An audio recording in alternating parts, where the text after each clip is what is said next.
Jaya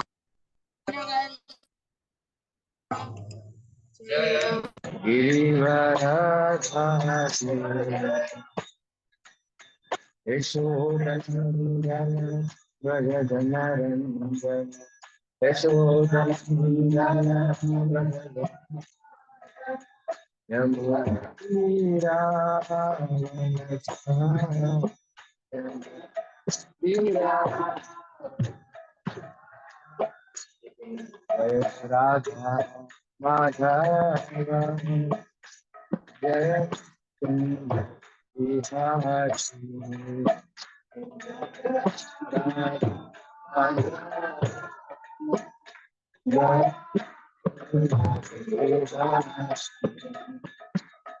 Hare Krishna, Hare Krishna,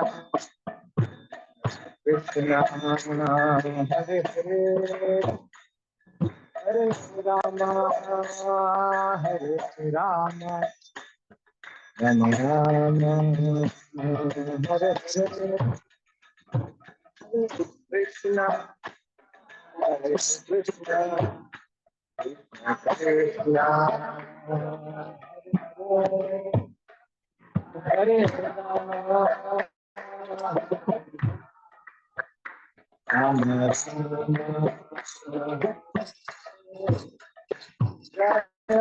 Prabhupada.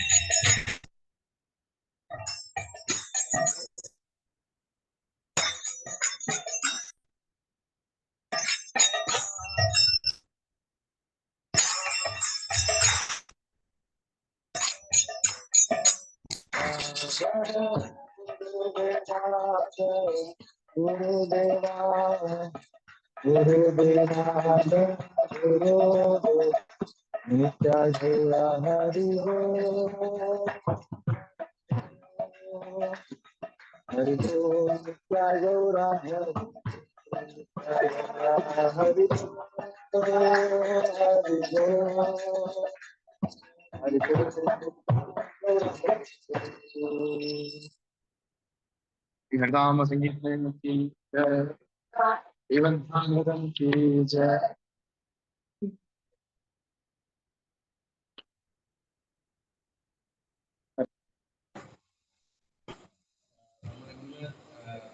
മനസ്സിലാക്കാൻ ശ്രമിക്കുന്നത് അല്ലെങ്കിൽ ഡിസ്കസ് ചെയ്യാനായിട്ട് ശ്രമിക്കുന്നത് നാലാമത്തെ കാൻഡോ 21ാമത്തെ അധ്യായത്തിൽ 37ാമത്തെ ശ്ലോകമാണ്. അപ്പോ നമുക്കിതിൽ എന്താണ് ഭാഗവതത്തിൽ പറഞ്ഞിരിക്കുന്നത് മനസ്സിലാക്കാൻ 4:21-37.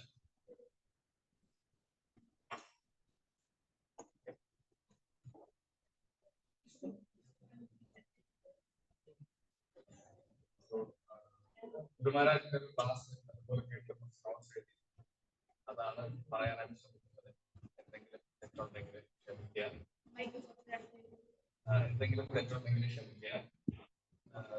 നമുക്ക് ഇതിൽ ഈ ശ്ലോകത്തില് ഗുരുമഹാരാജിന്റെ പ്രൊനൗൺസിയേഷൻ ആണ് നമ്മളിതിന് മുന്നേ ഭാഗവത ഡെയിലി ക്ലാസ്സിൽ ഡിസ്കസ് ചെയ്തത്. വേന എന്ന് പറഞ്ഞ രാജാവ് വളരെ മോശമായ രീതിയിൽ രാജ്യം ഭരിക്കുകയും അദ്ദേഹം വന്നിട്ട് ബ്രാഹ്മണന്മാരെ ആരെയും റെസ്പെക്ട് ചെയ്യാതിരിക്കുകയും പറയുന്ന കാര്യങ്ങൾ കേൾക്കുക, ശാസ്ത്രത്തിന് എതിരായി ഒക്കെയായിട്ട് ഇതെന്ന് പറയുന്നത് ക്രിയേഷൻ സൃഷ്ടി തുടങ്ങി വളരെ കുറച്ച് സൃഷ്ടിയായതിനു ശേഷമുള്ള കാര്യമാണ് പറയുന്നത്. ഒന്നത് മനുവാണ്. അപ്പൊ അദ്ദേഹം വന്നിട്ട് അണ്ടർസ്റ്റാൻഡിങ് ക്ഷമിക്കാം. അപ്പോ അദ്ദേഹം വന്നിട്ട് ഈ വേണ എന്ന് പറഞ്ഞ രാജ്യം വളരെ മോശമായ രീതിയിൽ രാജ്യം ഭരിക്കുകയും ഭൂമിയിൽ എല്ലാ മിനറൽസും സമ്പത്ത് എല്ലാം നശിക്കും. ഭൂമിയിൽ വിളകളില്ലാതാവും, വെള്ളമില്ലാതാവും, ഭയങ്കര അവകാശികളാവും. അങ്ങനെ ഇരിക്കുന്ന സമയത്ത് ബ്രാഹ്മണന്മാർക്ക് ഒരു പവറുണ്ട്. വൈഷ്ണവ ആ സമയത്ത് ബ്രാഹ്മണന്മാർക്ക് വന്നിട്ട് അവർ വന്നിട്ട് ഭൂമിയുടെ വളരെ മോശം സിറ്റുവേഷൻ കണ്ടിട്ട് അവർ വന്നിട്ട് എന്ത് ചെയ്യും? വേടൻ എന്ന് പറഞ്ഞ രാജാവിന്റെ മന്ത്രങ്ങൾ കൊണ്ട് ഹത്യ ചെയ്യും, കൊന്നുണ്ടായി. കാരണം പ്രജകളുടെ നല്ലതിന്, രാജ്യത്തിന്റെ ലോകത്തിന് നല്ലതിന് വേണ്ടിയാണ് ഇത് ചെയ്യുന്നത്. അത് ചെയ്തതിനു ശേഷം അദ്ദേഹത്തിന്റെ ബോഡി കളഞ്ഞെടുത്തിട്ട് അത് കുറെ എന്താ പറയുക, ഈ ആവശ്യമില്ലാത്ത കാര്യങ്ങൾ അല്ലെങ്കിൽ നിരീശ്വരവാദങ്ങളാണ് അദ്ദേഹം പ്രചരിപ്പിച്ചത്. അത് വന്നിട്ട് നോർത്ത് പോളിലോട്ട് കിട്ടുന്നെന്ന് പറയും. ഇടയ്ക്ക് തമാശയായിട്ട് പറഞ്ഞിട്ടുണ്ട്. ഇനി അതുകൊണ്ടായിരിക്കും north side, north pole side നിരീശ്വരവാദം പറയും. അപ്പോ അങ്ങനെ അതിനുശേഷം ആണ് ഭഗവാനായിട്ടാണ് അതുപോലെ ഭഗവാന്റെ അവതാരം നടത്തുന്നത്. ഡയറക്റ്റ് ആയിട്ടുള്ള അവതാരം എന്ന് പറയുന്നത് പല ടൈപ്പ് അവതാരം നമ്മുടെ ക്ലാസ്. അപ്പോ അങ്ങനെയാണ് എന്റെ അണ്ടർസ്റ്റാൻഡിങ്. അപ്പോ ഇവിടെ എന്താണ് സംഭവിക്കുന്നത് വെച്ചാൽ മഹാരാജ് അതിന്റെ കുറെ ഇൻസ്ട്രക്ഷൻസ് പറയും. അദ്ദേഹത്തിന്റെ ചാപ്റ്റർ നോക്കിക്കഴിഞ്ഞാൽ ക്വസ്റ്റ്യൻ ആൻസേഴ്സ് ഉണ്ട്. അതിൽ അദ്ദേഹം ബാക്കിയുള്ള സദസ്സിനെ ബാക്കിയുള്ളവർ അഡ്രസ് ചെയ്യുന്നത് പോലെ അതിൽ ഡിസ്കസ് ചെയ്യും. ഈ ഡിസ്കസ് ചെയ്യുന്നത് എങ്ങനെ നമ്മുടെ അസൂയ ഇതിനകത്ത് മാറ്റാൻ പറ്റും. എന്തിയാണ് എല്ലാത്തിന്റെയും പ്രോബ്ലത്തിന്റെയും തുടക്കം എന്ന് പറയുന്ന ഒരു ക്ലാസ് ആണ് ഞാൻ കേട്ടത്. അതിന്റെ ഹെഡിങ് വന്നിട്ട് good behaviour is A only നല്ല സ്വഭാവമാണ് അസൂയ മാറ്റാനുള്ള ഏക മരുന്ന് എന്നാണ് ആ ക്ലാസിന്റെ ഹെഡിങ് തന്നെ. അപ്പൊ നമുക്കൊന്ന് ട്രൈ ചെയ്ത് നോക്കാം. അപ്പം ഈ അടുത്ത ഒരു 40 മിനിറ്റിൽ നമുക്ക് ഇതിൽ എന്തൊക്കെ മനസ്സിലാക്കാൻ പറ്റുമോ, അത് നമുക്ക് ലൈഫിൽ എന്തെങ്കിലും പ്രാക്ടീസ് ചെയ്യാൻ പറ്റുമോ എന്നുള്ളത് ഒന്ന് നമുക്കൊന്ന് ട്രൈ ചെയ്ത് നോക്കാം. ഓക്കെ, അപ്പൊ അതിന് വേണ്ടിയിട്ട് നമ്മള് first chapter, second chapter, third chapter പഠിച്ചതുപോലെ ഭഗവാൻ കൃഷ്ണൻ ജഗന്നാഥൻ നമ്മുടെ ഹൃദയങ്ങളിൽ വരാനായിട്ട് എല്ലാവരും വളരെ ആത്മാർത്ഥമായിട്ട് പ്രാർത്ഥിക്കാൻ 3 തവണ നമുക്ക് പറയാം. ഈ വെച്ചിട്ട് നമ്മുടെ മൈൻഡൊക്കെ നോക്കണം. നമോ ഭഗവതേ വാസുദേവായ. നമോ ഭഗവതേ വാസുദേവായ. നമോ ഭഗവതേ വാസുദേവായ. നാരായണ നമസ്കൃത്യ നരം ചൈവ നരോത്തമം സരസ്വത്യാ തദുപയാമത്തെ നഷ്ടപ്രായേഷു മന്ത്രേഷു യംനാവസ്യ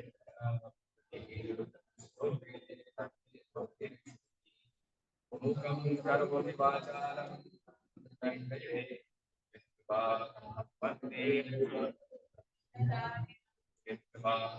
വന്ദേ വന്ദേ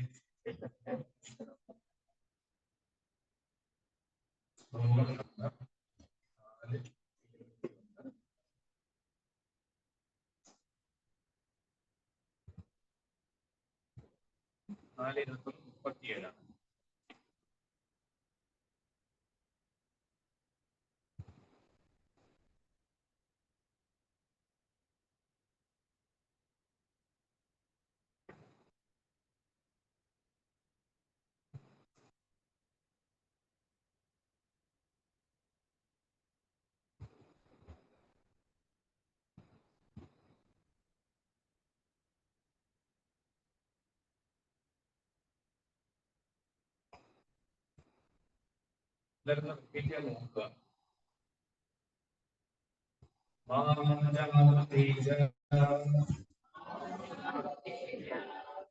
പ്രഭവേ മഹാരുദ്ധിമേ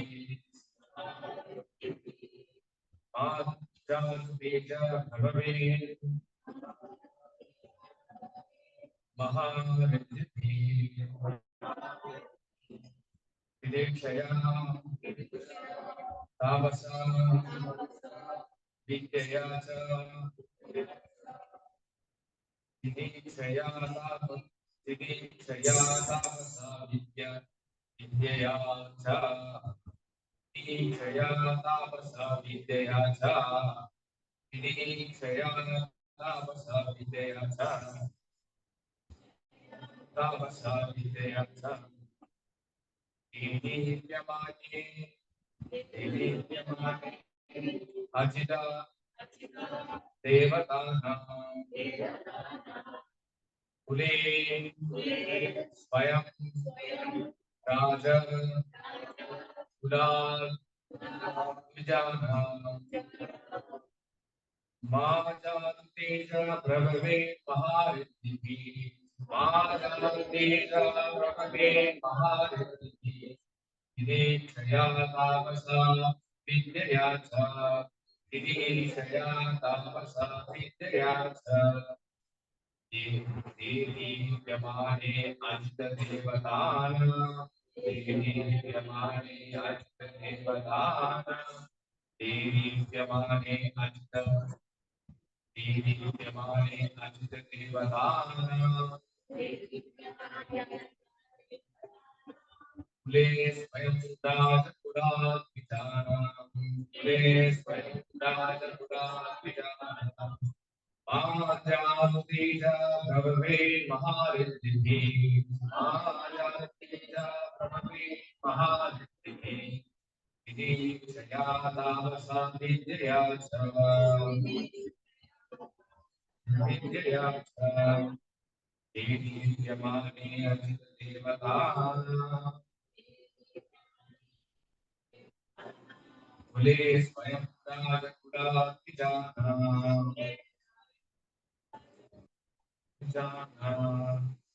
माजान्ते च प्रभवे महारिद्धिः विदेक्षया तापसा विद्यया च दीप्यमाने अजितदेवतानां कुले स्वयं राजकुलात् विजानां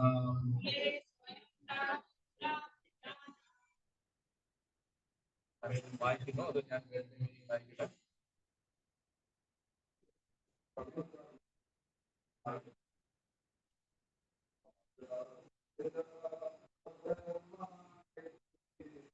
माजान्ते च प्रभवे महारिद्धिः विदेक्षया तापसा विद्यया च दीप्यमाने अजितदेवतानां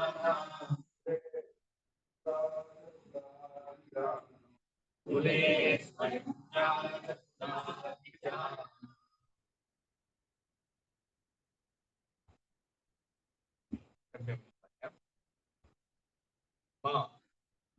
ഒരിക്കലും അത് ചെയ്യരുത്. ഏതു സമയത്തും പരമോന്നത അധികാരം പ്രഭവവേ ദർശിക്കുക. മഹത്തായ ബുദ്ധിവിധി ഐശ്വര്യത്താൽ നിരീക്ഷയാ സഹിഷ്ണുതയാൽ താമസിനാൽ വിദ്യാഭ്യാസത്തിനാൽ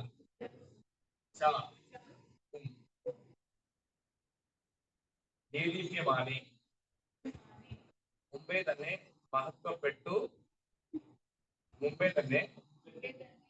മഹത്വപ്പെട്ടു കഴിഞ്ഞവർ അജിത് ദേവതാന വൈഷ്ണവർ അല്ലെങ്കിൽ പരമദിവ്യോത്തമ പുരുഷനായ ഭഗവാന്റെ ഭക്തന്മാർ സമൂഹത്തിൽ സ്വയം വ്യക്തിപരമായി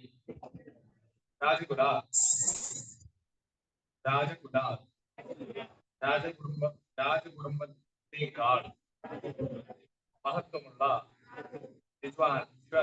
വിജാന ബ്രാഹ്മണരുടെ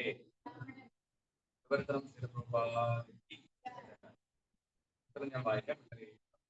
ബ്രാഹ്മണരും വൈഷ്ണവരും അവരുടെ സഹിഷ്ണുത, തപസ്, ജ്ഞാനം, വിദ്യാഭ്യാസം എന്നിവകളാൽ സ്വതേ മഹനീയരാണ്. ഈ ആധ്യാത്മിക സ്വത്തുക്കൾ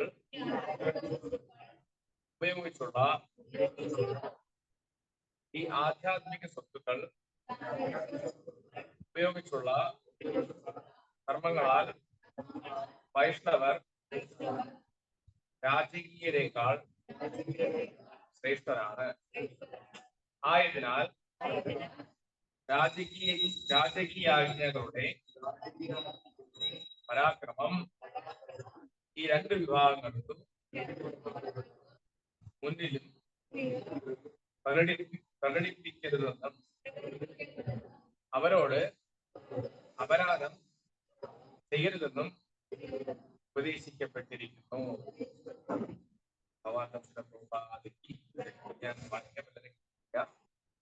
മഹാരാജാവ് രാജ്യത്തെ ഭരണാധികാരികൾക്കും പൗരന്മാർക്കും ഒരുപോലെ ഭക്തിക സേവനത്തിനുള്ള പ്രധാനത്തെ പറ്റി, പ്രാധാന്യത്തെ പറ്റി മുൻ ശ്ലോകത്തിലും വിശദീകരിച്ചു. ഇപ്പോൾ അവൻ ഒരുവന് എങ്ങനെ ഭക്തിക സേവനത്തിൽ സ്ഥിരമായി ഉറച്ചു നിൽക്കാമെന്ന് വിശദമാക്കും. ചൈതന്യ മഹാപ്രഭു ഒരിക്കൽ ശ്രീല രൂപഗോസ്വാമിക്ക് ഉപദേശം നൽകുന്നതിനിടയിൽ ഭക്തിക സേവനത്തെ പടർന്നു കയറുന്ന ഒരു വള്ളിച്ചെടിയോട് താരതമ്യപ്പെടുത്തിയിരിക്കുകയുണ്ടായി. ദുർബലമായ തണ്ടുള്ള വള്ളിച്ചെടിക്ക് പടർന്നു കയറി വരാൻ അടുത്തുള്ള മരങ്ങളുടെ സഹായം ആവശ്യമാണ്. വളർന്നു വരുന്നതിനിടയിൽ പര്യാപ്തമായ സംരക്ഷണമില്ലെങ്കിൽ അത് നശിക്കാൻ ഇടയാകും. ഭക്തിയുടെ സേവനമാകുന്ന വള്ളിച്ചെടിയുടെ സംരക്ഷണത്തെക്കുറിച്ച് സംസാര മധ്യേ പ്രതിപാദിക്കുന്നതിനിടയിൽ ചൈതന്യ മഹാപ്രഭു വൈഷ്ണവരുടെ പങ്കജപാദങ്ങളിൽ അപരാധം ചെയ്യപ്പെടാതിരിക്കേണ്ടതിനെ പറ്റി ഊന്നി പറഞ്ഞു. വൈഷ്ണവ പാദങ്ങളിലെ അപരാധങ്ങളെ വൈഷ്ണവ അപരാധങ്ങളെന്ന് വിളിക്കുന്നു. ഒരുവൻ വൈഷ്ണവ അപരാധങ്ങൾ ചെയ്യുന്ന പക്ഷം ഭക്തിയുടെ സേവനത്തിലെ അവന്റെ എല്ലാ പുരോഗതികളും തടയപ്പെടും. ഭക്തിയുടെ സേവനത്തിൽ വളരെയധികം പുരോഗതി പ്രാപിച്ചവനാണെങ്കിൽ അവൻ വൈഷ്ണവ പാദങ്ങളിൽ അപരാധങ്ങൾ ചെയ്യുന്ന പക്ഷം അവന്റെ എല്ലാ പുരോഗതികളും നശിച്ചു പോകും. മഹാമുനിയായിരുന്ന ദുർവാസാവിന് വൈഷ്ണവ പാദങ്ങളിൽ അപരാധം ചെയ്തതിനാൽ അതിന്റെ പ്രത്യാഘാതത്തിൽ നിന്ന് സ്വയം സംരക്ഷിക്കാൻ ഒരു സംവത്സരം മുഴുവൻ വിശ്വമെമ്പാടും കൂടി അലയേണ്ടി വന്ന സംഭവം ശാസ്ത്രങ്ങളിൽ കാണാം. അവസാനം അവൻ വൈകുണ്ഠത്തിലെത്തി പരമദിവ്യ പുരുഷനായ ഭഗവാന്റെ പാദപങ്കജംഗ ശരണം പ്രാപിച്ചു. അവിടെയും അവന്റെ സംരക്ഷണം നിരസിക്കപ്പെട്ടു. ഏറ്റവും വേദനാജനകമായ വൈഷ്ണവ അപരാധം ഗുരു അപരാധമാണ്. ആധ്യാത്മിക ഗുരുവിന്റെ പാദങ്ങൾ ചെയ്യുന്ന അപരാധം എന്നാണ് ഇത്. പരമദിവ്യ പുരുഷനായ ഭഗവാന്റെ ദിവ്യനാമ ജപത്തിൽ ഈ ഗുരു അപരാധം ഏറ്റവും ദാരുണമായ അപരാധമായി പരിഗണിക്കപ്പെടുന്നു. ഗുരുവോർ അവജ്ഞാസ്തുതി ശാസ്ത്രനിന്ദം പത്മപുരാണം വിശുദ്ധ നാമ ജപത്തിനെതിരെയുള്ള 10 അപരാധങ്ങളിൽ പ്രഥമം ആധ്യാത്മിക ഗുരുവിനെ അനുസരിക്കാതിരിക്കുന്നതും വൈദിക സാഹിത്യ നിന്ദനവുമാണ് പത്മപുരാണം. വൈഷ്ണവന് ശ്രീ ചൈതന്യ മഹാപ്രഭു നൽകിയിട്ടുള്ള ലളിതമായ നിർവചനം പരമദിവ്യോത്തമ പുരുഷനായ ഭഗവാൻ കൃഷ്ണനെ വളരെ വേഗം അനുസ്മരിക്കുന്ന ഒരുവൻ എന്നാകുന്നു. ഈ ശ്ലോകത്തിൽ വൈഷ്ണവനും ബ്രാഹ്മണനും പരാമർശിക്കപ്പെട്ടിട്ടുണ്ട്. ഒരു വൈഷ്ണവൻ അഭിജ്ഞനായ ബ്രാഹ്മണനാകിയാൽ ബ്രാഹ്മണ വൈഷ്ണവൻ അല്ലെങ്കിൽ ബ്രാഹ്മണ പണ്ഡിതൻ, അതുമല്ലെങ്കിൽ വൈഷ്ണവനും ബ്രാഹ്മണനും എന്നതാണ് അവന്റെ പദവി. മറ്റു വാക്കുകളിൽ ഒരു വൈഷ്ണവൻ മുമ്പേ തന്നെ ഒരു ബ്രാഹ്മണനായി കരുതപ്പെടുന്നു. പക്ഷേ ഒരു ബ്രാഹ്മണന് പരിശുദ്ധ വൈഷ്ണവനായിരിക്കണമെന്നില്ല. ഒരു വ്യക്തി ബ്രഹ്മജാനാദി എന്ന തന്റെ ശുദ്ധ വ്യക്തിത്വം മനസ്സിലാക്കിയാലുടൻ ബ്രാഹ്മണനായി തീരുന്നു. ബ്രാഹ്മണ തലത്തിൽ പരമസത്യത്തെ കുറിച്ചുള്ള ഒരുവന്റെ ധാരണ പ്രധാനമായും നിർവ്യക്തിക കാഴ്ചപ്പാടിലായിരിക്കും. ഒരു ബ്രാഹ്മണൻ എങ്ങനെ തന്നെ ആയാലും പരമോന്നതനായ ഭഗവാനെ കുറിച്ചുള്ള വ്യക്തിഗത ധാരണയുടെ തലത്തിലേക്ക് വരുമ്പോൾ അവൻ വൈഷ്ണവനായി തീരും. ഒരു വൈഷ്ണവൻ ഒരു ബ്രാഹ്മണന് പോലും അതീതനായിരിക്കും. ഭൗതിക സങ്കല്പത്തിൽ ഒരു ബ്രാഹ്മണന്റെ സാമൂഹിക പദവി ഏറ്റവും ഉന്നതമാണ്. പക്ഷേ ഒരു വൈഷ്ണവൻ ബ്രാഹ്മണന് പോലും അതീതനാണ്. ഒരു ഒരു കൂട്ടരും രണ്ടു കൂട്ടരും ബ്രാഹ്മണനും വൈഷ്ണവനും ആധ്യാത്മികമായി ഔന്നത്യമുള്ളവരാണ്. ഒരു ബ്രാഹ്മണന്റെ യോഗ്യതകളായി ഭഗവത്ഗീതയിൽ പറഞ്ഞിട്ടുള്ളത് സത്യസന്ധത, സമചിത്തത, ഇന്ദ്രിയ നിയന്ത്രണം, സഹിഷ്ണുത, ലാളിത്യം, പരമസത്യത്തെ കുറിച്ചുള്ള ജ്ഞാനം, വേദശാസ്ത്രങ്ങളിൽ അടിയുറച്ച വിശ്വാസം, ജീവിതത്തിൽ ബ്രാഹ്മണീയ യോഗ്യതകൾ പ്രായോഗികമാക്കുക എന്നിവയാണ്. ഈ യോഗ്യതകൾക്കെല്ലാം പുറമെ ഒരുവൻ ഭഗവാന് വേണ്ടിയുള്ള അതീന്ദ്രിയ ഭക്തിക സേവനത്തിൽ തുടങ്ങുമ്പോൾ അവൻ വൈഷ്ണവനായി തീർന്നു. ഋതു മഹാരാജ് അവരെ യഥാർത്ഥത്തിൽ ഭഗവാന് വേണ്ടിയുള്ള ഭക്തിക സേവനത്തിൽ വ്യാപൃതരായിട്ടുള്ള തന്റെ പൗരന്മാർക്ക് ബ്രാഹ്മണരുടെയും വൈഷ്ണവരുടെയും അപരാധങ്ങളൊന്നും പ്രവർത്തിക്കരുതെന്ന് താക്കീത് നൽകി. അവരുടെ അംഗനഭാഗങ്ങളിൽ ചെയ്യുന്ന തെറ്റുകൾ അത്രയ്ക്ക് വിനാശകരമാണ്. യദുവിന്റെ പിൻഗാമികളായി കൃഷ്ണ ഭഗവാന്റെ കുടുംബത്തിൽ ജനിച്ചവർ പോലും അവരുടെ പാദങ്ങളിൽ അപരാധം ചെയ്യുകയാൽ നശിപ്പിക്കപ്പെട്ടു. ബ്രാഹ്മണരുടെയും വൈഷ്ണവരുടെയും പാദങ്ങളിൽ ചെയ്യുന്ന ഒരപരാധവും പരമതിയായ ഭഗവാൻ സഹിക്കില്ല. ചില സന്ദർഭങ്ങളിൽ രാജാക്കന്മാരും സർക്കാർ സേവകരും അവരുടെ അതീന്ദ്രിയ ജനവും മൂലം ബ്രാഹ്മണരുടെയും വൈഷ്ണവരുടെയും പദവിയെ അവഗണിക്കുന്നു. ആ അപരാധത്തിൽ തങ്ങൾ നശിപ്പിക്കപ്പെടുമെന്ന് അറിയാതെ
മെയിൻ ടോപ്പിക് എന്ന് പറയുന്നത് വൈഷ്ണവ അപരാധം.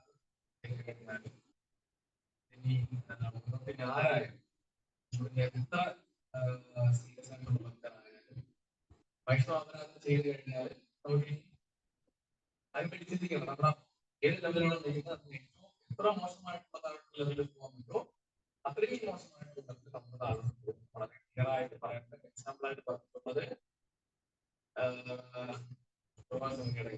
എല്ലാവർക്കും അറിയാവുന്ന കാര്യം.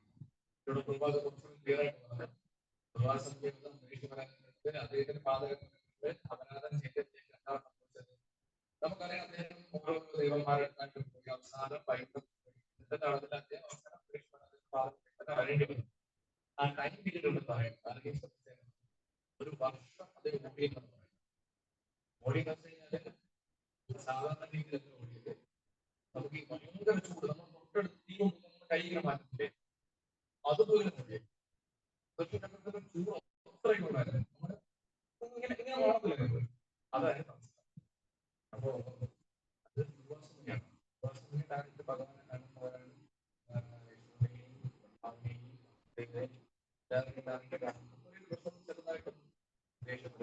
വളരെ ചെറുതായിട്ട് നമ്മൾ നമ്മളെ പറ്റി അങ്ങനെ പറയുന്നത് ചെറിയ പെട്ടെന്ന് ദേഷ്യം ചെറുതായിട്ട് ദേഷ്യം ആക്ച്വലി നമുക്ക് നമ്മൾ തന്നെ അസസ് ചെയ്യുന്നത് നമുക്കറിയാം നമ്മുടെ അവസ്ഥ എന്താണ്. അപ്പൊ ഇവിടെ പ്രഭാത ട്രാൻസ്ലേഷൻ പറയുന്നത് രാമനും വൈഷ്ണവ സഹിഷ്ണുത, തപസ്, ജ്ഞാനം, വിദ്യാഭ്യാസം എന്നിവകളാൽ സ്വദേവഹനീയനാണ്. ഈ ആചാര ഉപയോഗിച്ചുള്ള വൈഷ്ണവ രാജകീയക്കാൾ ആയതിനാൽ രാജകീയ അരങ്ങുകളുടെ പരാക്രമം ഈ രണ്ട് വിഭാഗങ്ങൾക്കും പ്രകടിപ്പിക്കരുതെന്നും അവരോട് അവരോധം ചെയ്യുന്നു. മഹാരാജ് അവരെ പറയുന്ന കാര്യമാണ് വൈഷ്ണവരുടെ ബ്രാഹ്മണർക്ക് നിങ്ങൾ അപരാധം ചെയ്യരുത്, ചെയ്തു കഴിഞ്ഞാല് വളരെ മോശമായിട്ടുള്ള ഫലമായിരിക്കും ഉണ്ടാകുന്നത്. അപ്പൊ പ്രഭാതയുടെ ഈ പറഞ്ഞ കാര്യം നമുക്കും നമ്മുടെ കാര്യത്തിൽ ഇങ്ങനെ പ്രാക്ടീസ് ചെയ്യാൻ നോക്കാം. അപ്പോ ഇവിടെ കണ്ടൊരു കാര്യം ലെക്ചറിനെ കുറച്ച് പോയിന്റ്സ് ആണ് അങ്ങനെ എഴുതാനാണ് ശ്രമിച്ചത്. ടൈം കൺസ്ട്രെയിന്റ് ഉള്ളപ്പോൾ നമുക്ക് നോക്കാം, മാത്രം കവർ ചെയ്യാൻ പറ്റും.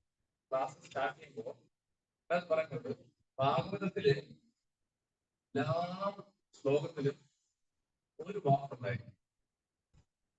ആ വാക്കായിരിക്കും ആ ശ്ലോകവും ഭാഗവതവും. എല്ലാ ശ്ലോകത്തിലും ഒരു വാക്കുണ്ടായിരിക്കും. അപ്പൊ ഇവിടെ ഒരു വാക്ക് പരാജയ ക്ലാസ്സിൽ എല്ലാവർക്കും ചോദിക്കുന്നുണ്ട്. അപ്പൊ ഭാരതി ഒരു വാക്ക് ഡിസൈൻ ചെയ്യും. തിരീക്ഷയാണെന്നുള്ളതാണ്. തിരീക്ഷ നമ്മൾ ഒരുപാട് പേര് ക്ലാസ്സിൽ തിരീക്ഷയാണെന്നുള്ളതാണ്. തിരീക്ഷയാണ് മീൻ ചെയ്യുന്നത് സഹിഷ്ണുതയാണ്, ടോളറേറ്റ് ചെയ്യുക, സഹിക്കുക. അപ്പോ പരാജയ ക്ലാസ് സ്റ്റാർട്ട് ചെയ്യാൻ പറയുന്ന ഒരു കാര്യമാണ് തിരീക്ഷയാണ് നമുക്ക് വളരെ സീരിയസ് ആയിട്ട് ശ്രദ്ധിക്കേണ്ട കാര്യം. ടോളറൻസ് എന്ന് പറയുമ്പോൾ എല്ലാ ടോളറൻസും അത് വയസ്സ്, ഏജ്, യങ്ങായിട്ടുള്ളവര്, മധ്യവയസ്സ്, ഒരുപാട് വയസ്സായിട്ട് നിരീക്ഷ എന്ന് പറയാൻ നേരത്ത് അതിനകത്ത് എല്ലാവരും എല്ലാ കാറ്റഗറിയിലും എല്ലാവരും സഹിക്കണം. കുറച്ച് പഠിക്കാൻ പോകുന്നവര്, കളിക്കുന്നവരായാലും, സ്കൂളിൽ പോകുന്നവരായാലും, പ്ലസ് ടുവിലായാലും, കോളേജിലുള്ളവരായാലും, ജോലിക്ക് പോകുന്നവരായാലും, കുട്ടികളുള്ളവരായാലും, വയസ്സായവരായാലും, റിട്ടയറായി കുട്ടികളെ നോക്കുന്നവരായാലും, വീട്ടിൽ നിന്ന് ഭാഗവതം വായിക്കുന്നവരായാലും എല്ലാവരും ഈ ഒരു വാക്ക് ഭയങ്കര ഇമ്പോർട്ടൻ്റ് ആണ്. നിരീക്ഷയാണ്, ടോളറൻസ്. നമ്മൾ ആർക്കും ടോളറൻസ് എല്ലാ സാഹിത്യങ്ങളോ മരങ്ങളെ പറയുന്ന ഫസ്റ്റ് ശ്ലോകം ക്ലാസ് സ്റ്റാർട്ട് ചെയ്യുമ്പോൾ പറഞ്ഞ കാര്യം പ്രഭാതിന്റെ ഒരു എക്സാമ്പിളാണ് പറഞ്ഞത്. പ്രഭാത് എന്നിട്ട് അതേ പറഞ്ഞ് ഹ്യൂമൻ നേച്ചർ എന്ന് പറയുന്നത് ഓപ്പോസിറ്റ് സെക്സ് കൊണ്ടൊരു അട്രാക്ഷൻ ഉണ്ടായി. അത് ആരായാലും, മെയിലായാലും ഫീമെയിൽ ആളായാലും ഓപ്പോസിറ്റിനോട് നമ്മൾ അറിയാത്ത മൈൻഡ് അത് ഭൗതിക ലോകത്തിന്റെ നേച്ചറാണ്, ഒന്നും ചെയ്യാൻ പറ്റില്ല. അതേപോലെ പ്രഭാത് ഫോറിന്റെ ക്ലാസ് എടുക്കുന്ന സമയത്ത് ആ സമയത്ത് ഹിപ്പികളാണ് അവരുടെയൊക്കെ ഡ്രസ്സിംഗ് അറിയാം. പ്രഭാത് ക്ലാസ് എടുക്കാൻ ഇരിക്കുമ്പോൾ അവർ കൊണ്ടിട്ട് അവിടെ വന്നിട്ട് ക്ലാസ് എടുക്കൊണ്ടിരിക്കുന്നത് അവർക്ക് ഒരു വിഷയമുള്ള കാര്യം അവരുടെ കൊഞ്ച് സംസാരമൊക്കെ ആയിരിക്കും. അപ്പൊ മഹാരാജ് പറയുന്നത് എങ്ങനെ കൺട്രോൾ ചെയ്യും, എങ്ങനെ സഹിച്ചു ഭയങ്കര ഇമ്പോർട്ടൻ്റ് കാര്യമാണ്. മഹാരാജിന്റെ എക്സ്പീരിയൻസ് പറയാം. മഹാരാജ് ഹവായിയുടെ മഹാരാജിന്റെ ക്ലാസ്സിൽ തുടങ്ങുമ്പോൾ മഹാരാജിന്റെ ഫ്രണ്ട് ഇതുപോലെ കുറെ പേര് വന്ന് അവരുടെ ഡ്രസ്സിംഗ് അറിയില്ല, നോട്ട് പ്രോബ്ലം, അത് നമ്മുടെ സ്റ്റൈലാണ്. മഹാരാജിന്റെ ഫ്രണ്ട് വന്നിരുന്നിട്ട് ഇതായിരുന്നു മഹാരാജ് അവിടെ ഇരിക്കേ ക്ലാസ് എടുക്കണം. മഹാരാജ് ഇരിക്കുക, മഹാരാജ് കുറച്ച് നേരം സംസാരിച്ചിട്ട് മഹാരാജ് എഴുതി പോയപ്പോ ഈ കാമുകൾ ഉറങ്ങുകയാണ്. അപ്പൊ പെട്ടെന്ന് മഹാരാജ് പോകുന്ന സംഭവം ഉണ്ടപ്പോഴത്തേക്ക് വേറെ ഒരു പോയി എവിടെ പോകുന്നു മഹാരാജ് ഞാൻ പൊട്ടോളം. മഹാരാജ് പറയണ്ടേ, മഹാരാജ് സന്യാസികളല്ല, ഓക്കെ പേഴ്സൺ ഭാഗത്തുനിന്ന് മഹാരാജ് എല്ലാവരും അറിയും. മഹാരാജ് നമുക്ക് എക്സാമ്പിൾ ആയിട്ട് കാണിച്ചിരുന്നു. ഇത് നമ്മൾ എന്ത് ചെയ്യണം, വേദിക്കയാണ്. നമ്മൾ കഴിഞ്ഞ ക്ലാസ്സിൽ ഭയങ്കര വിജിലന്റ് ആയിരുന്നു. നമ്മുടെ മൈൻഡ് എപ്പോഴും നമ്മളിങ്ങനെ ഭാവം ചെയ്യണം. ഇതെന്ന് പറയുന്ന ഈ mode of ignorance, mode of passion, ഈ ഗുണങ്ങൾ 4 സൈഡിൽ നമ്മൾ ഫിലോസഫിക്കലി ക്ലാസ് എടുക്കുന്ന ഞാൻ എടുത്ത് പറഞ്ഞാലും അത് പ്രാക്ടിക്കലി മനസ്സിലാവണമെന്നുണ്ടെങ്കിൽ ഓരോ സിറ്റുവേഷൻ വരുമ്പോഴേ നമുക്ക് മനസ്സിലാവും. ഈ 3 ഗുണങ്ങളും നമ്മൾ 3 സൈഡിൽ എല്ലാ സൈഡിലും ഫുഡ് നമ്മളൊക്കെ പ്രഷർ ചെയ്തുകൊണ്ടിരിക്കണം. നമ്മളിങ്ങനെ നമ്മുടെ തല പിടിച്ച് തലയിങ്ങനെ ഒലച്ചിറങ്ങി ഭയങ്കര ബുദ്ധിമുട്ടായിരിക്കും. അത് നമ്മളത് അറിയുന്നില്ല, ഫീൽ ചെയ്യുന്നില്ല. നമ്മളിങ്ങനെ ആ ചട്ടക്കൂട്ടം തന്നെ ഇരിക്കും. നമ്മൾ 4 സൈഡിൽ പ്രശ്നം ഇങ്ങനെ തന്നുകൊണ്ടിരിക്കണം, നമ്മളത് അറിയിട്ടില്ല. അപ്പൊ മരം പറയുന്നത് നിരീക്ഷയെന്നുള്ള വേർഡ് നമ്മൾ ഭയങ്കര സീരിയസ് ആയിട്ട് നോക്കണം. നമ്മൾ ഭയങ്കര ടോളറേറ്റ് ചെയ്യണം. ഇത് വെറും ബേസിക് ഹ്യൂമൻ നേച്ചർ ആണ്. ഇത് മരം പറയുന്ന ഒരു കാര്യം, നമ്മുടെ ഇതിനെല്ലാം നിരീക്ഷ വരുന്നൊരു സ്ഥലം നമ്മൾ എങ്ങനെ അസൂയ എങ്ങനെ മാറ്റണം. എന്താണ് എനിക്ക് ഫസ്റ്റ് ക്വസ്റ്റ്യൻ, എന്താണ് അസൂയ? അസൂയ എന്ന് പറയുന്നത് ഒരാള് നമ്മളെ കണ്ട് കുറച്ചുകൂടെ നല്ല രീതിയിൽ നല്ലൊരു പൊസിഷനിൽ ഇരിക്കുന്നു, നമ്മളെ കണ്ട് നല്ല രീതിയിൽ ബെറ്റർ ലൈഫ് കൊണ്ടുപോകുന്നു, അല്ലെങ്കിൽ നമ്മളെ കണ്ട് കുറച്ച് നല്ല രീതിയിൽ മുന്നോട്ട് പോകും. ഇതൊക്കെയാണ് നമ്മൾ ബേസിക്കലി അസൂയ എന്ന് നമ്മൾ വിചാരിച്ചത്. നമ്മൾ അസൂയയെ പറ്റി പറയുമ്പോൾ നമുക്ക് എനിക്ക് ഇല്ല അല്ലെങ്കിൽ നമുക്ക് അസൂയ ഇല്ല എന്ന് പറയുമ്പോൾ നമ്മളെല്ലാവരും മനസ്സിൽ വരുന്നത് എന്താണ്? നമുക്ക് അസൂയയില്ല. അപ്പൊ നമ്മൾ തന്നെ പെട്ടെന്ന് ഈ ക്ലാസ്സിലൊക്കെ നമ്മളിങ്ങനെ മനസ്സിൽ ചിന്തിക്കും, നമുക്ക് അസൂയയില്ല, കുഴപ്പമില്ല, ഞാൻ ഇപ്പോഴത്തെ സിറ്റുവേഷനിൽ എനിക്ക് അസൂയയില്ല. ആരായി പറഞ്ഞത് തെറ്റായ ചിന്തയാണ്. നമുക്ക് എല്ലാവർക്കും അസൂയാണ്. ഭൗതിക ലോകത്തിൽ ചിന്തിച്ചിട്ടുണ്ടോ നമുക്ക് 100% അല്ലെങ്കിൽ 200% അത് നേച്ചറാണ്. നമ്മളിങ്ങനെ കുറെ കാര്യങ്ങൾ കണ്ട് അറിവ് വന്നതിന് ശേഷമല്ല അസൂയ വരുന്നത്. ഒരു എക്സാമ്പിൾ ആയിട്ട് പറഞ്ഞാൽ ഒരു കുട്ടി ജനിച്ചു 1.5 വയസ്സായി, രണ്ടാമത്തെ കുട്ടി ഉടനെ ജനിച്ചു. അമ്മ കൊടുത്തോണ്ടിരുന്ന സ്നേഹവും പരിചരണവും ആർക്ക് പോകും? അഫ്കോഴ്സ് ഇളയ കുട്ടിക്ക് പോയി കൊടുക്കും. ഇളയ കുട്ടിക്ക് പോകുമ്പോ ബൈ നേച്ചർ എന്നെ അമ്മ ശ്രദ്ധിക്കുന്നില്ല, എന്നെ അമ്മ മൈൻഡ് ചെയ്തില്ല എന്ന് പറഞ്ഞത് എന്താ ചെയ്യും? ആ കുട്ടി മറ്റേ 1.5 വയസ്സായ കുട്ടിയുടെ കാര്യം. 1.5 വയസ്സായ കുട്ടികൾ 1.5 വയസ്സായ കുട്ടിക്ക് എന്തറിയാം? അല്ലെങ്കിൽ 2 വയസ്സായ കുട്ടിക്ക് അപ്പൊ നമ്മൾ വളർന്ന് മനസ്സിലാക്കിയ കമ്പാരിസൺ എല്ലാം നമുക്കുള്ളതാണ് അസൂയ എന്നുള്ളത്. അത് മാറി പറഞ്ഞേക്കാം. ഈ ഭൗതിക ലോകത്തിന്റെ പ്രത്യേകതയാണ് ജനിക്കുമ്പോഴേ ഈ അസൂയ ഉണ്ടാവും. ഞാൻ കഴിഞ്ഞ ദിവസത്തെ സിസ്റ്റർ ചേച്ചി പറയാൻ കൊച്ചായിരിക്കും, ഇപ്പൊ 2 മക്കളും മകളാണ്. ചേച്ചി പറയും മകൻ വന്നിട്ട് ഈ ഇളയ കുട്ടി കിടക്കുന്ന കാണാൻ തന്നെ ദൂരെ നിന്നിട്ട് എവര് നോക്കാൻ തന്നെ കൊച്ചു തൊഴിൽ കിടക്കുന്ന ദൂരെ നിന്ന് അവർ തന്നെ ആക്ഷൻ കാണിക്കും. കാലിൽ പിടിച്ചിട്ട് ഇങ്ങനെ കാണിക്കും. അവനറിയത്തില്ല, അവൻ ചെറുതാണ്. മരം പെട്ടെന്ന് അത് ഓർക്കാൻ പറ്റും. കാരണം ഇത് ബൈ നേച്ചർ നമ്മളിങ്ങനെയാണ്, നമുക്കൊന്നും ചെയ്യാൻ പറ്റും. നമ്മൾ വിചാരിക്കുന്ന അസൂയ എന്ന് പറഞ്ഞാൽ കൊച്ചിരുന്നെങ്കിൽ നമുക്ക് ഇങ്ങനെ ഉണ്ട്. അപ്പൊ നമ്മൾ ഒരു കുട്ടിയാണെങ്കിൽ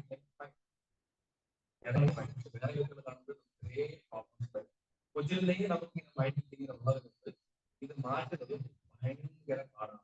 അത് ഭയങ്കരമായിട്ട് നമ്മൾ വിജയനായിരിക്കും നമ്മൾ മനസ്സിലാക്കുന്നത്. അപ്പോ ഇവിടെ അടുത്തൊരു കാര്യം പറയുന്നത്,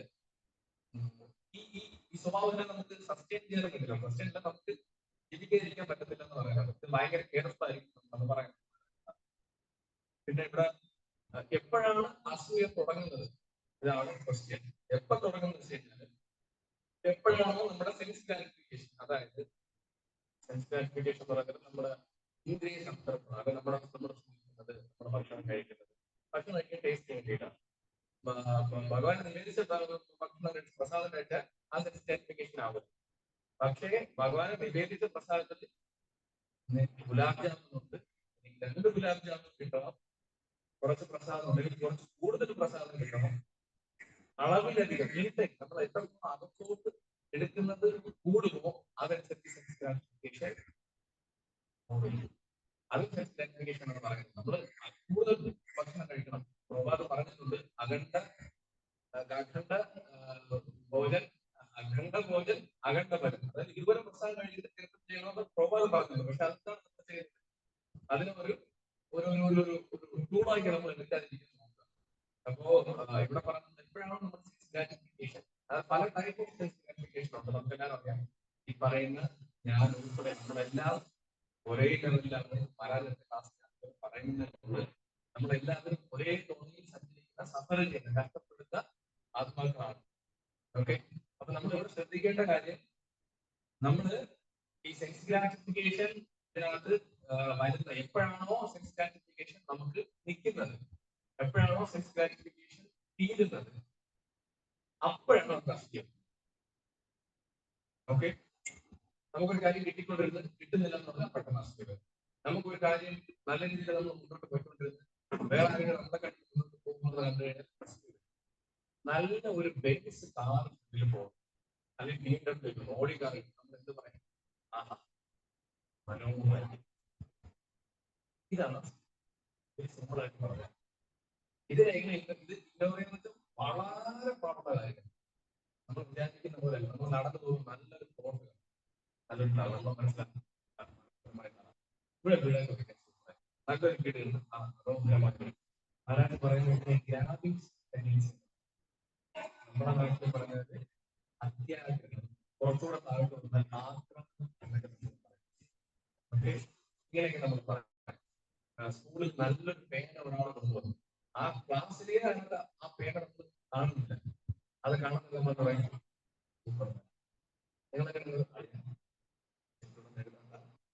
ശരി.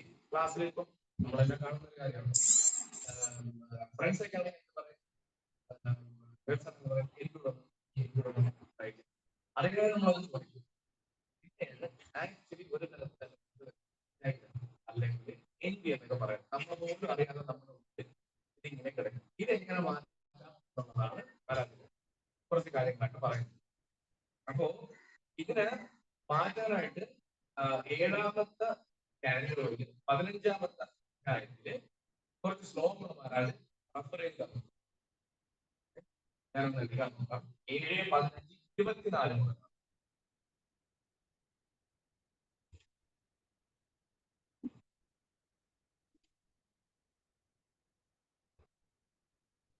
അപ്പോ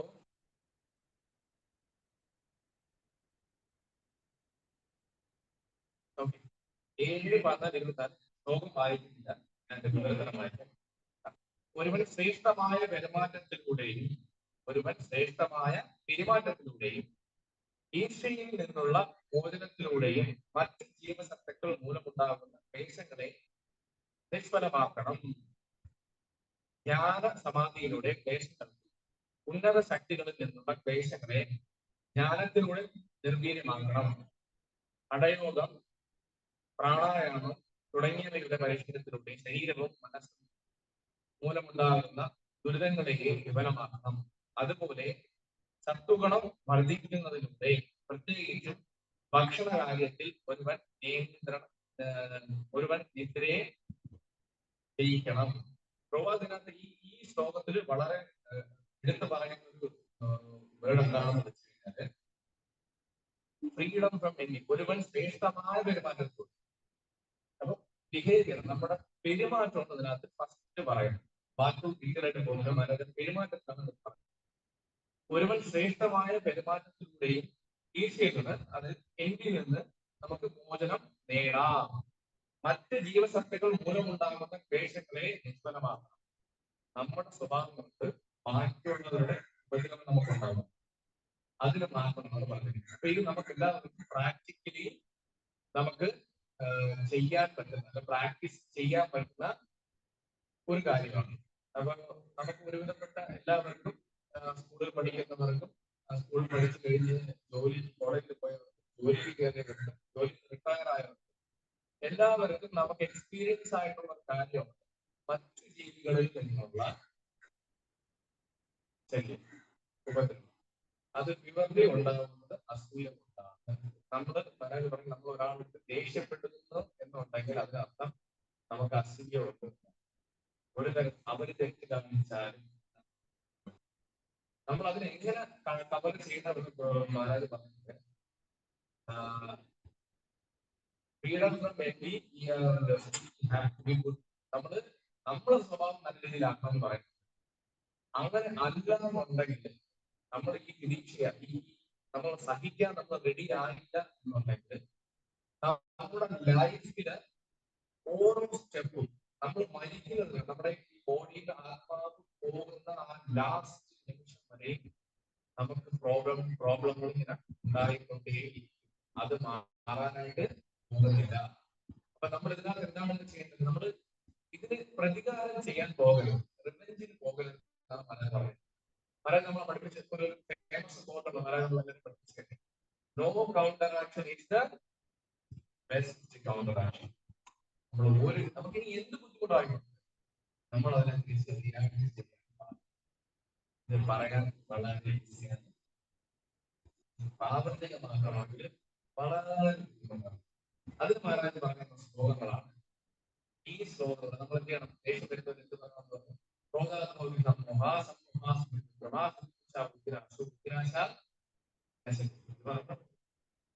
ഒരുപാട് ദേഷ്യമുള്ളവരാണ് നമ്മൾ എന്ത് ചെയ്യണം? ഈ ശ്ലോകത്തിൽ ഭഗവത്ഗീത ശ്ലോകം ഇത് പറയുമ്പോൾ ദേഷ്യം തനിയെ പറയും, അറിയില്ല ഇപ്പോഴുണ്ട്. നമ്മളെല്ലാം ഇവിടെ ഒരേ വഴിയിലാണ്. നമ്മളിങ്ങനെ മുന്നോട്ട് എല്ലാവരും അങ്ങോട്ട് ഇങ്ങോട്ട് സഹകരിക്കുക. ആരെയും ദേഷ്യപ്പെടാൻ പറയാം, പറയാം, ദേഷ്യപ്പെട്ടിരിക്കാൻ പറയാതിരിക്കുക, അദ്ദേഹം പറഞ്ഞു കഴിഞ്ഞാൽ അവരാൾ അദ്ദേഹം പറയുന്ന സമയത്ത് എന്ത് പറയണം തിരിച്ച് പറയാൻ പറ്റില്ല. നമ്മൾ അന്നേരം ലംഘനയെ പരമ ഔഷധം അന്നേരം കിട്ടാനില്ല. ഇതെല്ലാം ഓണം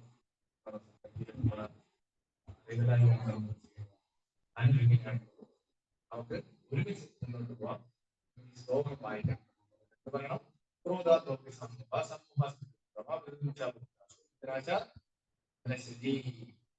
ഇതാണ് സംഭവിക്കുന്ന അവസാനം സ്ഥിതി ഉണ്ടാവും, ആശങ്ക ഉണ്ടാവും.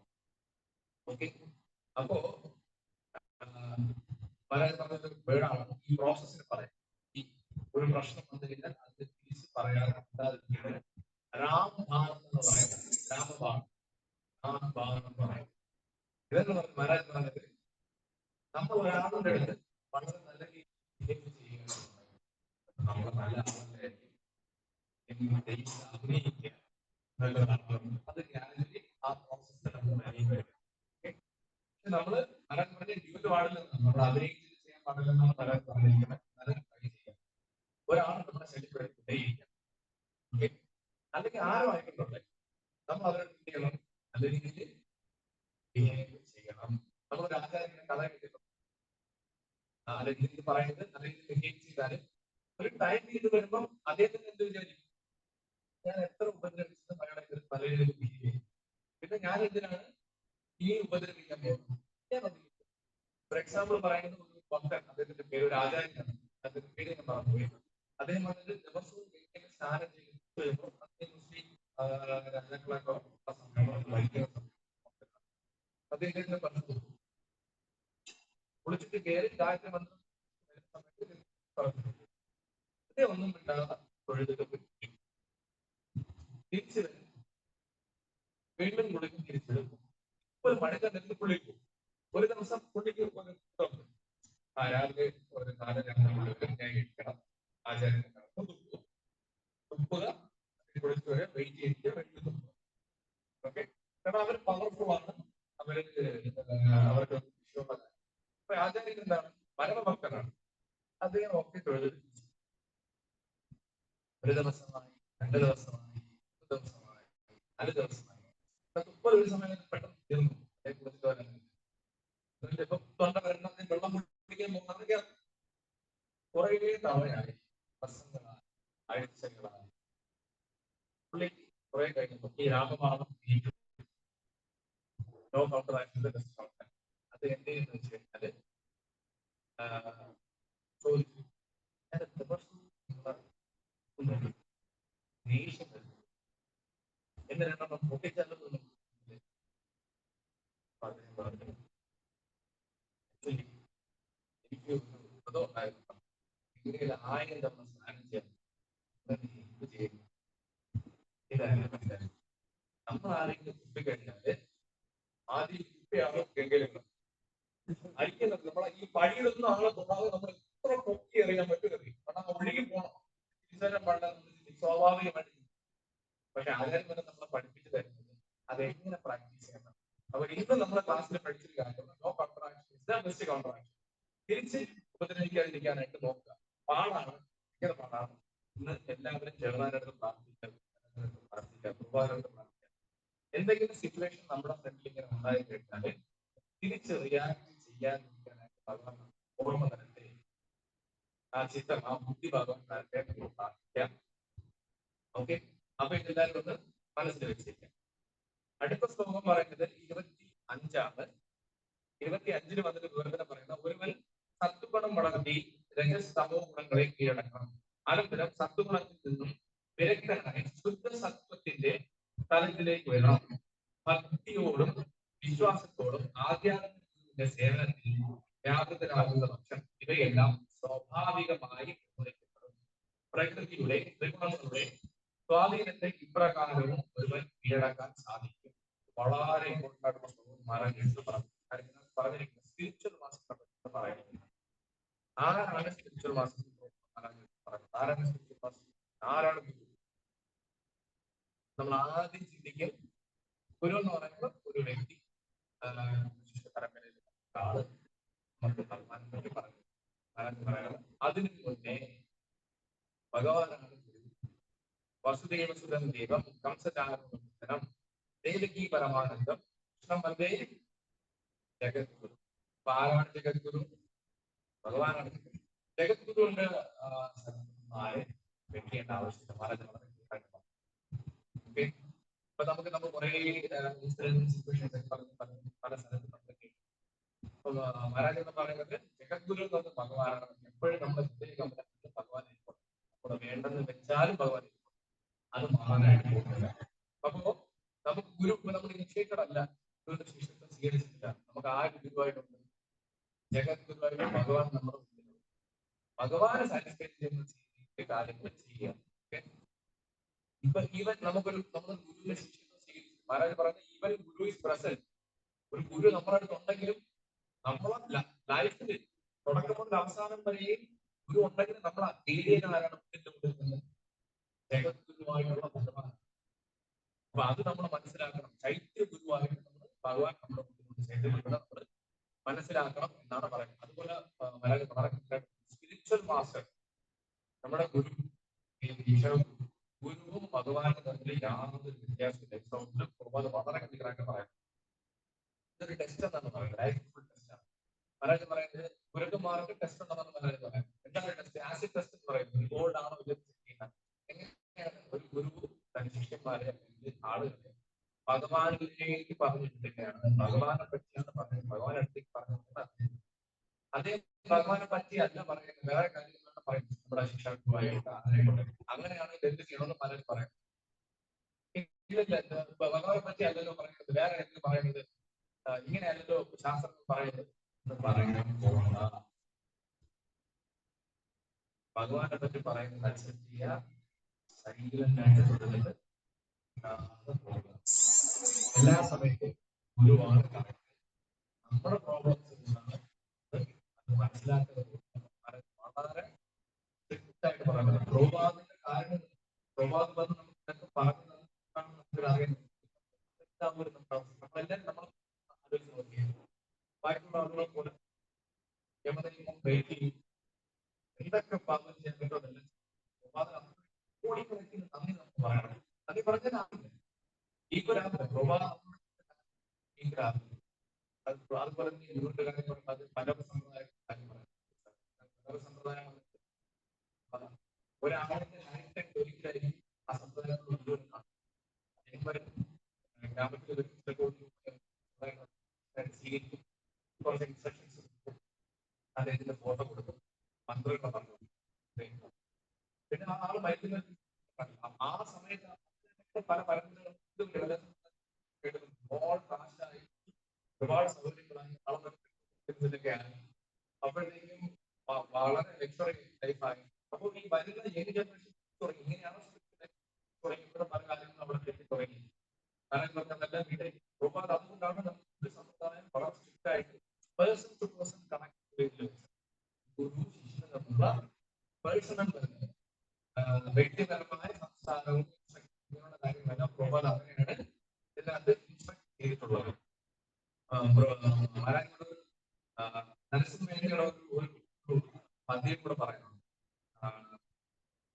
പരപഞ്ചപരോ സർഹൃദയഭാരോ നിത്യഹരി മുഖേ രാജ മിനി നിത്യ ഹരി ഹരി കരേ. ഇതിന്റെ മീനിങ് അദ്ദേഹം പറയുന്നത് ഈ ഈ മെറ്റീരിയലായിട്ടുള്ള എല്ലാ കാര്യങ്ങളും റെഡ്യൂസ് ചെയ്യുന്നത് ഭയങ്കര പാടുള്ള കാര്യമാണ്.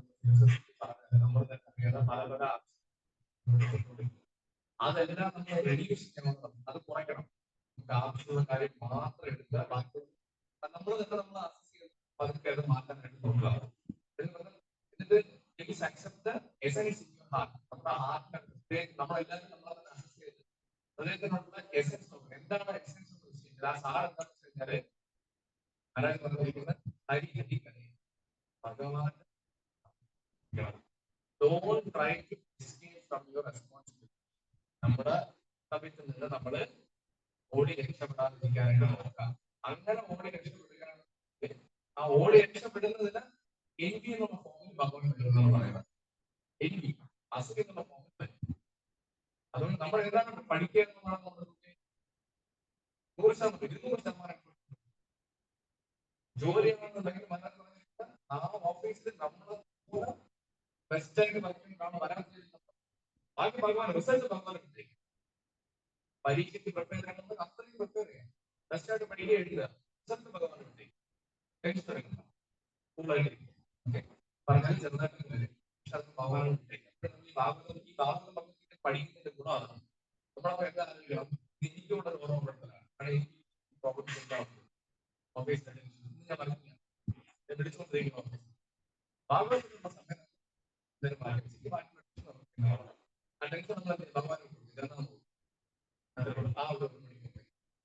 അങ്ങനെ നമ്മൾ നോക്കുക. അപ്പോ ഇങ്ങനെ നമ്മൾ ചെയ്തില്ല എന്നുണ്ടെങ്കിൽ എന്താ സംഭവിക്കുന്നത് വെച്ച് കഴിഞ്ഞാല് നമ്മളിതെല്ലാം കൂടെ എടുത്തിട്ട് നമ്മള് ടെൻഷൻ, പ്രഷർ, വ്യാകുലതകൾ വരുമ്പോൾ മനസ്സിന് വൈറ്റ് ഫോം ഉണ്ടാവുന്നു. അത് ഡൈജസ്റ്റിന് കാരണമാണ്.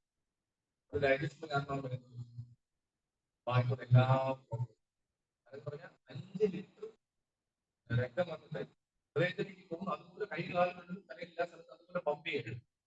നമ്മളിങ്ങനെ ഭക്ഷണം ഇങ്ങനെ കഴിച്ചുകൊണ്ടിരിക്കുന്നില്ല, അവർ വേസ്റ്റിലോട്ട് നീക്കി എല്ലാം പ്രത്യേകം അങ്ങേറ്റം വീണ്ടും പൊയ്ക്കൊണ്ടിരിക്കുകയാണ്. എല്ലാ സ്ഥലത്തും പോയിക്കൊണ്ടിരിക്കും. അതായത് പറഞ്ഞാൽ നമ്മൾ ആക്ച്വലി നമ്മൾ നടന്നു പോയിക്കൊണ്ടിരിക്കുന്ന നമ്മളതുകൊണ്ട് ഭയങ്കരമായിട്ട് നമ്മൾ സന്തോഷിക്കേണ്ട, അത് നമ്മൾ ആഗ്രഹിക്കാൻ വേണ്ട. ലളിതമായി പറഞ്ഞാല് എന്റെ പേര് ണ്ടെങ്കിൽ നമ്മളങ്ങനെ ആരും വിഷമിക്കേണ്ട, അല്ല അഹങ്കരിക്കാൻ വേണ്ട. നമുക്ക് സൗകര്യം ആക്ച്വലി ഒരു പറയാം. അതുകൊണ്ട് നമ്മൾ പറയാം എത്രത്തോളം എന്ത് ചെയ്യണം, കുറയ്ക്കണം, അകത്തോട്ട് പോകുന്നത് കുറയ്ക്കണം എന്ന് പറയണം. ഓക്കെ. അപ്പോ ഗുരുവെന്ന് പറയുന്നത് ഭഗവാന്റെ ഡയറക്റ്റ് റെപ്രസെന്റേഷൻ. നമ്മൾ എന്ത് സമയമായി നമ്മൾ പഠിച്ച കാര്യങ്ങൾ നമുക്ക് നോക്കാം. എന്തെങ്കിലുമൊക്കെ പ്രോബ്ലം വന്നാലും നമ്മൾ എന്തെങ്കിലും ചിന്തിക്കുന്നത് വേറൊന്നുമല്ല, നമ്മുടെ അസൂയ കൊണ്ട് മാത്രമാണ്. അസൂയ എന്ന് പറയുന്നത് നമ്മുടെ ഇൻബിൽറ്റ് ആയിട്ടുള്ള സംഭവം. അത് മാറ്റം പറ്റുന്നില്ല. മൊബൈലൊക്കെ മേടിക്കുമ്പോൾ പണ്ട് ബാറ്ററി വരാം, ബാറ്ററി ഇൻബിൽറ്റ് ആണ്. അതുപോലെ നമുക്ക് കുറേ പ്രോബ്ലം അസൂയ നമ്മൾ മാറ്റിയിട്ടുണ്ടെങ്കിൽ നമ്മൾ ആക്ച്വലി അസുഖങ്ങൾ നമുക്ക് ഇത്രയും നല്ല രീതിയിൽ കിട്ടിയ ജീവിതം നമ്മൾ നശിപ്പിക്കേണ്ടി നമ്മളെ പോലും അറിയാം. നമുക്ക് അസുഖം നമുക്ക് അറിയാൻ പറ്റില്ല. അതാണ് നമ്മുടെ അവസ്ഥ. നമ്മളത് അക്സെപ്റ്റ് ചെയ്യില്ല. നമ്മൾ തന്നെ നമുക്ക് നമ്മളെ പറയണം അതിന്റെ അസുഖം എപ്പോഴാണ് നല്ല കാലത്തോളം നല്ല ലൈഫ് കൊള്ളാം, നല്ല രീതിയിൽ പോകും. നമുക്ക് മനസ്സിലാക്കാൻ പറ്റില്ല. അതാണ്. അപ്പൊ ഇത് നമ്മൾ പഠിച്ചതുപോലെ നോക്കുക. ഇവിടെ ഗുരുമഹാരാജൻ പറഞ്ഞ വൈഷ്ണവരുടെ പാതാരങ്ങളിൽ ഒരു കാരണവശാലും നമ്മൾ അപരാധം ചെയ്യാതിരിക്കാനായിട്ട് നോക്കുക. വളരെ സീരിയസ് ആയിട്ട് നോക്കുക. അപ്പൊ 2 കാര്യങ്ങൾ വളരെ സീരിയസ് ആണ്. ഒന്ന്, വൈഷ്ണവരുടെ നമ്മൾ ഒരു കാരണവശാലും അപരാധം ചെയ്യാതിരിക്കാനായിട്ട് നോക്കുക. അറിഞ്ഞുകൊണ്ടോ അറിയാതെ അങ്ങനെ എന്തെങ്കിലും പറ്റിയിട്ടുണ്ടെങ്കിൽ അവർ പാതാരങ്ങളിൽ അവരെ കണ്ട് സാഷ്ടാംഗം വീഴുക. അതിൽ നാണക്കേടില്ല. നമുക്ക് ഭഗവാന് വേണ്ടി ഭാഗവതത്തിന്റെ ഓരോ വരികളിലും കൃഷ്ണനുണ്ട്. സാക്ഷാൽ കൃഷ്ണൻ തന്നെയാണ് ഭാഗവതം. ഭഗവാൻ തിരിച്ച് ഓരോ വൃന്ദാവനത്തിലേക്ക് പോകുമ്പോ ഭാഗവതം എന്ന് വേണ്ട ഭഗവാൻ അവതരിക്കുകയാണ് ചെയ്തത്.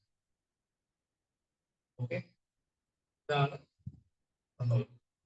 അപ്പോ ഇന്ന് നമ്മൾ ശ്ലോകത്തിൽ പഠിച്ച പോലെ എല്ലാവരും കുറയ്ക്കുക, കുറയ്ക്കുകയല്ല മാറ്റുക. എന്താണ് അസുഖം എന്നുള്ള നമുക്ക് കിട്ടി. ബാക്കി സിറ്റുവേഷൻ വരാൻ നേരത്തെ നമ്മൾ അതിനെ തിരിച്ച് കൗണ്ടറാക്ട് വഴികളിൽ നമ്മൾ ചെല്ലുക. ഓക്കെ, ഭാഗവതത്തിൽ പറഞ്ഞതുപോലെ ഗുരുവിന്റെ മനസ്സിൽ ഇൻകേസ് നിങ്ങൾക്ക് ശിക്ഷാഗുരുവിന്റെ പ്രൊഫഷണലെ പറ്റി എല്ലാ ഡിബേറ്റ് ഇൻഫർമേഷനാണ് കിട്ടുന്നത്. സാധനം ക്ഷമിക്കുക, അതിനെ സഹിക്കുക, ഭഗവാനെ പറ്റി എന്താണ് അത്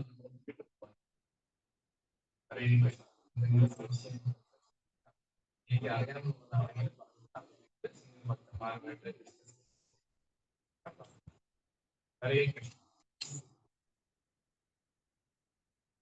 ഇനി ഒന്നിട്ട് ശ്ലോകം ഡിസ്കസ് ചെയ്യുന്നുണ്ടായിരുന്നു, സമയത്തിന്റെ ഉള്ളതുകൊണ്ട് നമ്മൾ ആരെങ്കിലും ശ്ലോകം. ഹരേ കൃഷ്ണ. എന്തെങ്കിലും കമന്റ്സ് എന്തെങ്കിലും പറയാനുണ്ടോ? എന്തെങ്കിലും ഡിസ്കസ് ചെയ്യാനുണ്ടെങ്കിൽ പറയാം.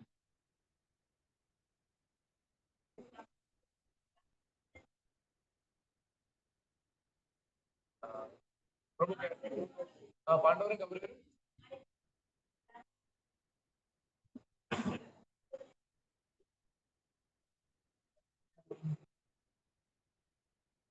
മാതാജി പറഞ്ഞത് പാണ്ഡവരും കൗരവരുടെ എന്താണ് അസൂയ കാരണം കംപ്ലീറ്റ് നശിച്ചു എന്നാണ് പറഞ്ഞത്.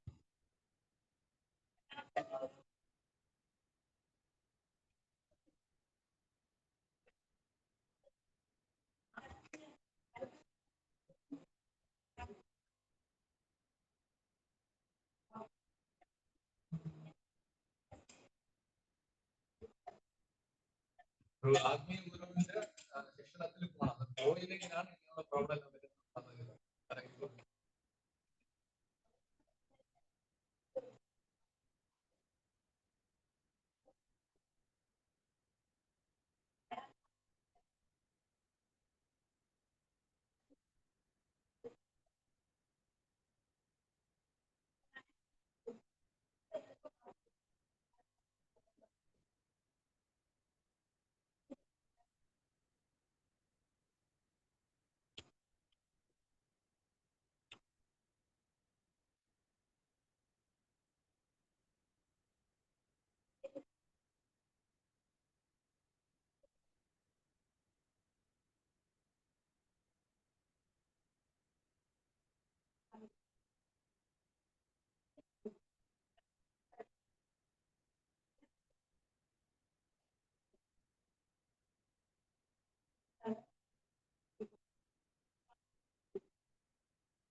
ഹരേ കൃഷ്ണ.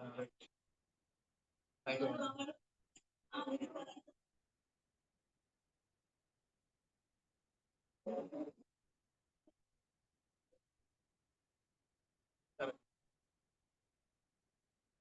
ഹരേ കൃഷ്ണ. Thank you. നല്ല റിയലൈസേഷൻ ആണ്. ഒരു ആത്മീയ ഗുരുവിന്റെ ഇമ്പോർട്ടൻസ് പറഞ്ഞതാണ് കേട്ടെന്ന് വിശ്വസിക്കുന്നു. നമുക്ക് പ്രാക്ടീസ് ചെയ്യാം ആത്മീയ ഗുരുവിന്റെ ഇതൊക്കെയാണോ ഇൻസ്ട്രക്ഷൻ. നമുക്ക് വാണി സേവയാണ് കൂടുതൽ. പല ഭക്തന്മാർക്കും ഡയറക്റ്റ് ഇൻസ്ട്രക്ഷൻ മാറാൻ കൊടുക്കും. പല ഭക്തന്മാർക്കും മാറാൻ ഡയറക്റ്റ് ഇൻസ്ട്രക്ഷൻ കൊടുക്കുന്നുണ്ട്. കുറെ പേർക്ക് നമുക്ക് അല്ലാത്തവർക്ക് വാണി സേവ ഇഷ്ടംപോലെ വാണി സേവ ചെയ്യാം. ഭഗവാന്റെ സേവ ചെയ്യാം. ഇതിപ്പോ ജഗന്നാഥ് പ്രദേശ സുന്ദരമായിട്ട് ആരും നടക്കും. എല്ലാവരും പ്രാർത്ഥിക്കുക, മനസ്സുരുകി പ്രാർത്ഥിക്കുക. നമുക്ക് അസൂയ എന്നുള്ളത് നല്ല രീതിയിൽ മാറ്റാനും അതാത് നമ്മുടെ ഗുരുവിന്റെ സേവ നമുക്ക് നല്ല രീതിയിൽ ചെയ്യാനുള്ള അവസരം കിട്ടട്ടെ എന്ന് പ്രാർത്ഥിക്കും. ഹരേ കൃഷ്ണ. ഭാഗവതം കീ.